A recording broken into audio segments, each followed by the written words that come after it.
Hi everybody, how's it going today? Clint back here for you again today. Today I'm going to do something new. It's kind of odd that I haven't discussed this already, but some of you might be wondering why my screen name is Photo314159. Well, two reasons. Everything else I wanted was taken, and the other reason is that photography or photos has been kind of an obsession of mine for the past 15 years. Kind of unbelievable I haven't talked about it yet, but I'm a big gear junkie, so I'm going to review some camera equipment for you, and I also change around my kit all the time. So I'm going to review for you the lenses that I get and why I like which ones and what my choices are. So today I'm going to show you my camera bag. I chose first off a Lowepro Photo Trekker AW bag. I know they have a newer version of this bag. Wasn't cheap. This one was I think 330, 340 bucks, something like that. It's got waterproof zippers, but very well made. I've got a couple herniated discs in my back, and I can no longer carry a Pelican case or something off to the side. This supports the weight over my back very evenly. I actually shot weddings professionally for quite a while, and I would go home and I was just in pain all night. So a lot of the weight can go on your hips, and you can support the weight very nicely. So I suggest these all the time.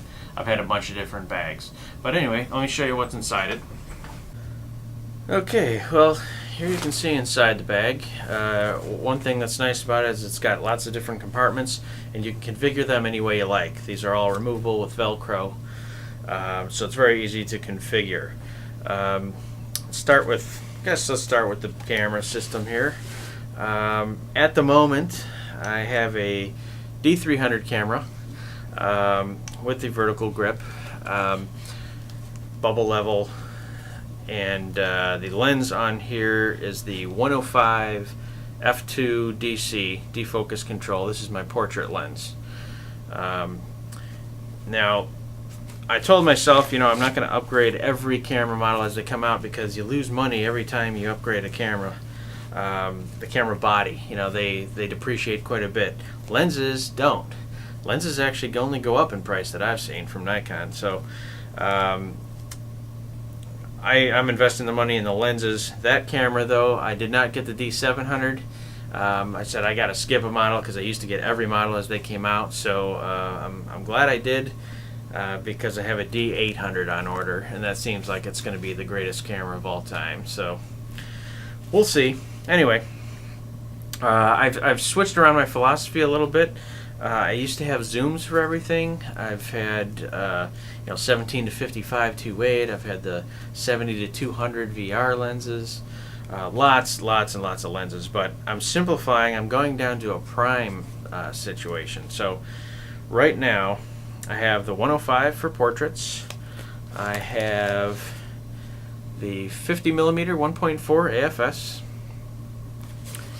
And I have for the wide end, I have the 20 millimeter AFD. Funny, online I've been reading tons of reviews on these. Lots of people saying, oh, they're fragile, and oh, the sharpness isn't that great on them, and they're soft in the edges, and I think they just don't know how to use the lens, frankly. This lens, no wide angle lens is sharp at its max aperture in the corners. You stop this down 2 stops, it's sharp all the way across the field. So very nice lens. And one thing I really like about it, it's made in Japan.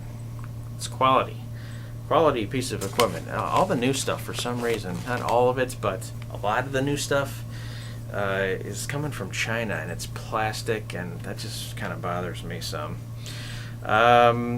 Anyway, so I got those 3 lenses. That's my prime kit. That covers me from wide angle, normal, and telephoto. I may sell my 50. I'm not sure.